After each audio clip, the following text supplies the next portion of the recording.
આપ જોઈ રહ્યા છો TV9 હું છું હાર્દિક મોદી। ગુજરાત એટીએસે સાયબર ટેરરિઝમ એક્ટિવિટી કરતા એક શખ્સને નડિયાદથી ઝડપી પાડ્યો છે। આ મોટા સમાચાર આવ્યા। એટીએસે સાયબર ટેરરિઝમ એક્ટિવિટી કરતો શખ્સ તેને ઝડપી પાડ્યો છે। નડિયાદનો જસીમ અંસારી તે સાયબર ટેરર કેસમાં તેની ધરપકડ થઈ છે। યુદ્ધની સ્થિતિ વખતે સાયબર એટેક સહિત કેટલાક દેશ વિરોધી પ્રવૃત્તિ તેણે કરી હતી। ગુજરાત એટીએસને આરોપી જસીમ પાસે ડિજિટલ પુરાવા પણ મળી આવ્યા છે। ઇમ્પોર્ટન્સ ધરાવતી ઇન્ડિયન ગવર્મેન્ટની જુદી જુદી વેબસાઇટ છે, એમાં ઘણા બધા હેકર્સ જે છે આના ઉપર અટેક કરતા હોય છે। તો આ જે પ્રવૃત્તિ છે એ ઓપરેશન સિંદૂર દરમિયાન ઘણી બધી એ રીતના ઇનપુટ્સ આવતા હતા। આ બાબતે એટીએસમાં પણ જે અમારા સોશિયલ મીડિયા સેલ છે અને ટેકનિકલ ટીમ્સને આ બાબતે સૂચના આપેલી હતી। સાથે સાથે બીજા જે ફિલ્ડના ઇન્સ્પેક્ટર ડીવાયએસપી છે બધાને પણ આ માહિતી આપવામાં આવી હતી કે એ બાબતે આપણે સતર્ક રહીને ઇનપુટ્સ તલાશ કરવા છે। આ દરમિયાન અમારા એટીએસના ઇન્સ્પેક્ટર ધ્રુવ પ્રજાપતિને એક ઇન્ફોર્મેશન મળી હતી કે નડિયાદનો રહેવાવાળો એક જસીમ શાહનવાજ અંસારી નામનો માણસ છે, એ અને એક બીજો માણસ જે કે કાયદાના સંઘર્ષમાં આવેલો છે, જેની ઉંમર 18 વર્ષથી ઓછી છે, એ બંને મળીને એક અનોનસેક નામનો એક ટેલિગ્રામ ગ્રુપ ચલાવી રહ્યા છે। આ ગ્રુપ પર એ લોકોએ જે ઇન્ડિયન વેબસાઇટ્સને આ લોકો હેક કરે છે આ બાબતની માહિતી જે છે વિથ સ્ક્રીનશોટ પુરાવા આ લોકો એક ગ્રુપમાં નાખી રહ્યા છે અને સાથે સાથે દેશ વિરુદ્ધના જે ઘણા બધા કમેન્ટ છે એ પણ આ વેબસાઇટ ટેલિગ્રામ ચેનલ ઉપર એ લોકો કરી રહ્યા છે। ઓપરેશન સિંદૂર સમયે પણ આ લોકોની એક્ટિવિટી વધી ગઈ હતી। આ ઇનપુટને પછી ખરાઈ કરવા માટે એટીએસના જે એસપી છે કે સિદ્ધાર્થના નેતૃત્વમાં એક ટીમ બનાવવામાં આવેલી, જેમાં ડીવાયએસપી વિરજીત પરમાર, પીઆઈ ધ્રુવ પ્રજાપતિ, પીએસઆઈ મયંક ઝાલા, પીએસઆઈ જિગ્નેશ બગમોરા, આ બધાને એક ટીમ બનાવીને ડિટેલ એ લોકોએ જે બાતમી હતી આને કોરિલેટ કરી જુદા જુદા માધ્યમોથી આ જે બંને માણસો શકમંદ હતા, આના જે ટેલિફોન્સ હતા, મોબાઈલ્સ હતા, એની પણ ચકાસણી કરવામાં આવેલી। મોબાઈલને એફએસએલમાં મોકલવામાં આવેલો અને પછી એફએસએલથી એની રિપોર્ટ પણ આવી।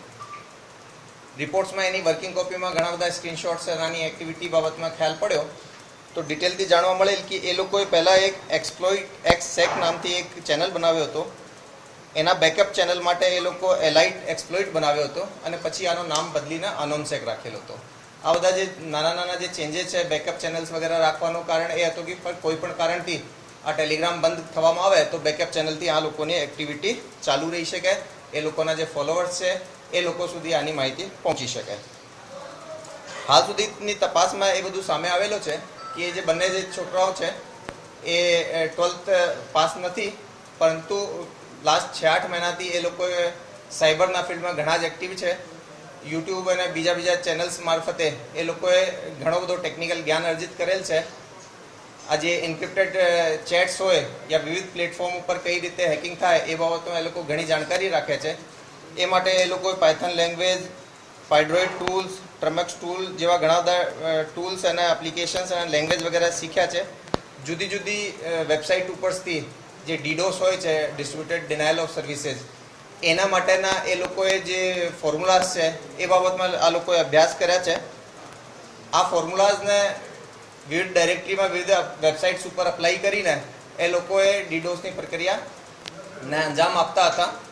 એ બાબતમાં જ્યારે એક ઘણી બધી જુદી વેબસાઇટ્સ ઉપર આ પર્ટિક્યુલર જે વેબસાઇટને એ લોકોએ હેક કર્યા છે એને ચેક પણ કરતા હતા અને આ જ પર્ટિક્યુલર વેબસાઇટ ડાઉન થઈ ગઈ છે આ રીતના આ લોકો પાસે જ્યારે પુરાવા આવતા હતા તો એ લોકોએ એના એનોન્સેક ગ્રુપમાં પણ મૂકતા હતા। અને આપની જસ્ટ જાણ માટે કે ભાઈ એ લોકોએ લગભગ એપ્રિલ મહિનામાં લગભગ 50થી વધારે ઇન્ડિયન અને સ્ટેટ ગવર્મેન્ટની જે વેબસાઇટ્સ છે એના ઉપર આવા અટેક્સ કર્યા છે। જ્યારે એ લોકો અટેક કરતા હતા અને પછી એના જે પુરાવા મૂકતા હતા તો એમાં ઘણા બધા આવા રેડિકલ લાઇનના જે સ્ટેટમેન્ટ્સ જે છે જે આની મંશા બતાવે છે એ બધા પણ લખતા હતા, જેમ કે hi India we just took down your financial shield and servers, એ રીતના સ્ટેટમેન્ટ સાથે મૂકતા હતા। 7 મહિના દિવસે પણ એ લોકોએ 20થી વધારે વેબસાઇટ ઉપર આ રીતના અટેક્સ કર્યા હતા અને એ વિશે પણ જ્યારે એ લોકો એના પુરાવા એના ચેનલ ઉપર મૂકતા હતા તો એ બાબતે પણ એ લખ્યા છે કે India May have started it but we will be the one two finish it. આ રીતના સ્ટેટમેન્ટ્સ આ લોકોની મંશા દર્શાવે છે અને એ લોકોએ જે 50થી વધારે જે વેબસાઇટ છે women defence, finance, aviation, urban development અને સ્ટેટ ગવર્મેન્ટની વેબસાઇટ છે એના ઉપર આ લોકોએ આ રીતના અટેક્સ કરતા હતા. આ બાબતે અમે આઈટી એક્ટ 43 અને 66F જે સાયબર ટેરરિઝમના ઓફેન્સ પરિભાષિત કરે છે એની અંદર અમે આ એફઆઈઆર રજીસ્ટર કરી છે અને આગળની કાર્યવાહી હાલ ચાલુ છે.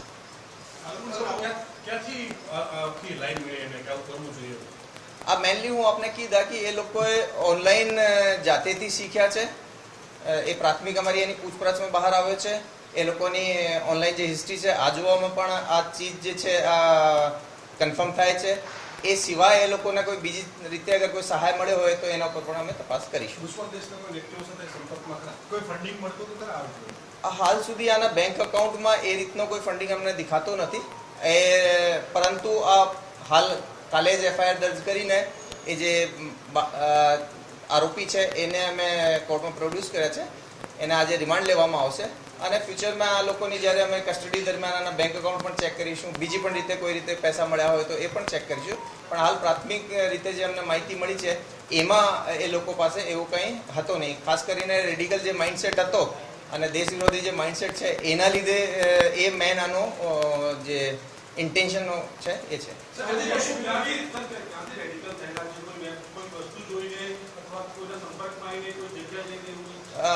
મેનલી ઓનલાઈન જે રેડિકલાઇઝેશન આ બાબતે કહી શકાય છે. હું કીધા કે એ આરોપીઓ જે ભણે છે અને સાથે સાથે આ પર્ટિક્યુલરલી સાયબર ટેરરિઝમના સેક્ટરમાં, હેકિંગના ક્ષેત્રમાં ઘણા બધા જાણકાર છે. આ બધી ડિટેલ્સ જે છે એ હું આપને જે એના ફોલોઅપ સ્ટોરી છે એની અંદર આપને કહીશ. એ ફોલોવર્સ હંડ્રેડ્સમાં છે. ઘણી બધી વખતે કારણ કે ફોન અમે લઈએ છીએ તો આપણને બધાને ખબર છે કે ટેકનિકલ એવિડન્સ સહેજવા માટે અમે એને સીધા એફએસએલમાં ફોરવર્ડ કરીએ છીએ. આની મેમ્બરશિપ કેટલી છે, ઘણી બધી મેમ્બરશિપ્સમાં ફોન નંબર ના હોય, ફક્ત આઈડીઝ દેખાતી હોય, તો એ બધી ચીજો અમે જોતા નથી. અમે સૌથી પહેલાં એને એસઓપી પ્રમાણે એફએસએલ મોકલી આપીએ છીએ. એફએસએલ એને જે ચેન ઓફ કસ્ટડી છે એ બરકરાર રાખતા અમને જે સ્ક્રીનશોટ્સ વગેરે અને એના જે ડેટાનો જે બેકઅપ છે એ આપે છે. એના ઉપરથી અમે પ્રાથમિક એફઆઈઆર રજીસ્ટર કરી છે. હવે એની જે ડિટેલ ચકાસણી છે એ અમે કરીશું. આ સિવાય પણ ઘણા બધા બીજા મુદ્દાઓ પણ એના ફોનમાંથી મળ્યા છે, પરંતુ અમે એને ડ્યુરિંગ ઇન્વેસ્ટિગેશન અમે એને કાગળ ઉપર લાવીશું.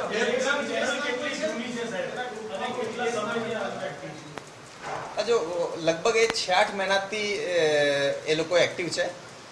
અમને જે એફએસએલથી જે ડેટા મળ્યો છે એની અંદર એપ્રિલ અને મઈ આ 2 મહિનાઓમાં એ જે સાયબર અટેક્સ છે એ બહુ વધારે કર્યા છે. આના પુરાવા મળી આવ્યા છે. આ બધાને ખબર છે એની અંદર ઘણા જૂનો ડેટા હોય એ લોકો ડિલીટ કરી દેતા હોય, પરંતુ એ 2 મહિનામાં અમે કન્ફર્મ કહી શકીએ કે ઘણા બધા અટેક્સ એ લોકોએ જુદી જુદી વેબસાઇટ્સ ઉપર કર્યા છે. તાજેતરમાં સાહેબ એરપોર્ટ પર ધમકી મળી, કોઈ નામચીન કહી શકાય કે ધમકીઓ આપી અથવા એટેક કર્યા? ના, એ લોકોએ હાલ સુધી હું આપને કીધા કે એ લોકો અટેક આ સેક્ટરની વેબસાઇટ્સ ઉપર કરતા હતા. એ બાબતે ધમકી દેવાનો કંઈ પુરાવો નથી, પરંતુ એ વેબસાઇટ ઉપર અટેક કરીને અને એને એ લોકોએ જે વેબસાઇટ્સ ઉપર એ લોકોએ ચેક કરવાની એની સિસ્ટમ હતી કે આ વેબસાઇટ ખરેખર ડાઉન થઈ કે નહીં, એના ઉપર વેરીફાઈ જ્યારે કરી લેતા હતા ત્યારે પછી એ લોકોએ એના જે ગ્રુપ છે એની ઉપર આ મૂકતા હતા. એમાં હાલ સુધી કોઈ ધમકી આપી હોય એવું કંઈ અમારે તપાસમાં આવ્યું નહીં. હાલ સુધી એવો રેન્સમ અમાઉન્ટનો અમારી પાસે આવ્યો નથી. અને આના જે એફર્ટ્સ હતા આપને બધાને ખબર છે કે જે વેબસાઇટ્સ હોય છે એમાં ઘણો બધો ફાયરવોલ હોય છે, પ્રોટેક્શન સિસ્ટમ જે હોય છે, એના લીધે કદાચ આના અટેક્સનો ઇમ્પેક્ટ જે છે એ પણ અમે એનાલિસિસ કરીશું, પરંતુ હાલ સુધી એને કંઈ પૈસા મળ્યા હોય એવું કંઈ છે. હું આપને કીધા કે એ અમે જે એફએસએલથી પ્રાઇમરી એની વર્કિંગ કોપી અમને મળી છે, એની જે ડિટેલ્ડ અમારી તપાસ છે એમાં ફોલોવર્સના એક્ઝેક્ટલી નંબર કયા છે એ તમને ખબર હોય તો ટેલિગ્રામ ચેનલ્સ ઉપર એની આઈડી શો હોતી છે. આ આઈડીઝને પછી રિઝોલ્વ કરવામાં આવે પછી અમને ખબર પડી શકે કે આ જે નંબર છે એ ઇન્ડિયામાં ચાલી રહ્યા છે કે બહાર ચાલી રહ્યા છે.